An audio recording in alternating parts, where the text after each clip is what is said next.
Okay, let's go back to Jonah, and we see that Jonah was commanded a second time. The dove, the Holy Spirit, was commanded, go forth the second time. And when did God pour out the Holy Spirit? The Jubilee year of 1994, for a second time. And so this account of Jonah the dove being sent ties in with the Jubilee year and the Day of Atonement, or that first day of the Hebrew 7th month, which also the trumpet would blow to signal this is the Jubilee year, and with the year 1994. That is, spiritually, the picture of this historical parable relates to what we can identify in the biblical calendar of history to a year. We can link it to the year 1994. Now, previously, Mr. Camping and Family Radio has taught that. That's nothing new. That's nothing new to us, as he has pointed that out. But what we did not understand previously was a 40-year timeline. We did not think that from 1994 there would be a 40-year timeline because, we were looking at May 21, 2011, and then October 21, 2011, and then we started looking at October 7th, 2015, and you see, we were looking within this overreaching timeline, this overarching timeline, and we were concentrating on various stages within a whole. And this has been our tendency since September 1994. We thought that is it. And then May 21, 2011, and so forth. We've been looking at the stages within a timeline and not seeing the framework, the overarching, overreaching, something extending beyond the various stages. And so here in Jonah 3, God gives a timeline, doesn't he? He says, "Yet 40 days, and Nineveh shall be overthrown." Now, 40 days. Let's go to Numbers 14, verses 33 and 34.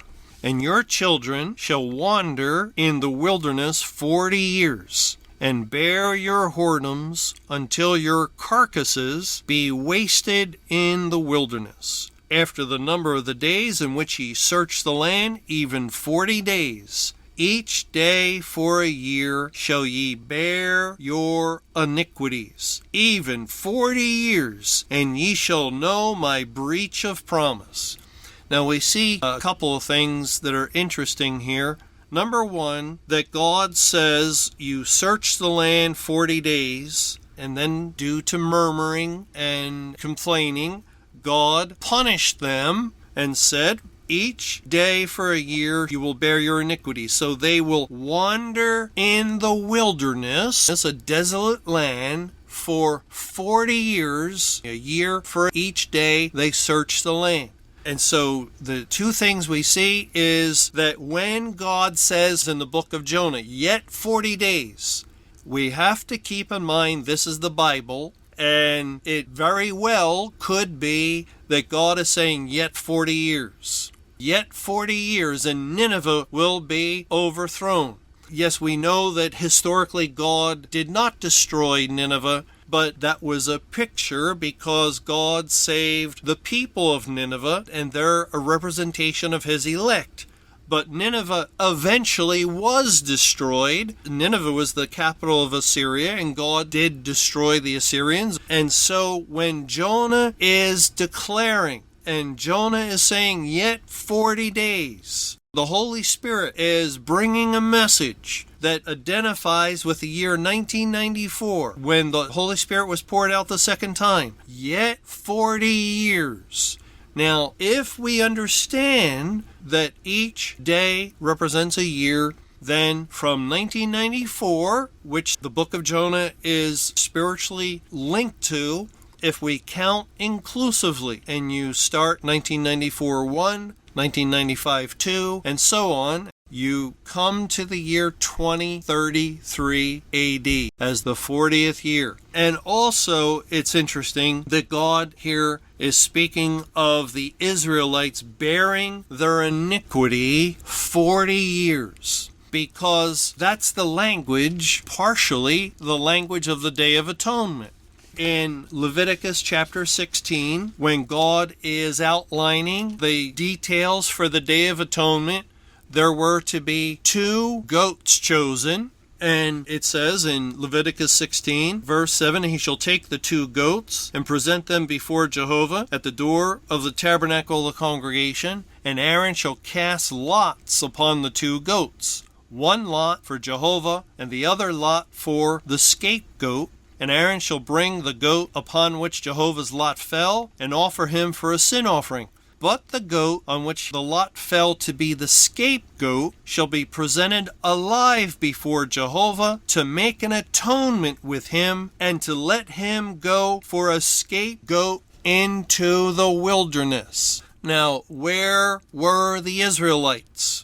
They were in the wilderness. And it also says concerning the scapegoat on the Day of Atonement, and the Day of Atonement ties in with the Jubilee. That would be the day the trumpet would sound and the Jubilee declared.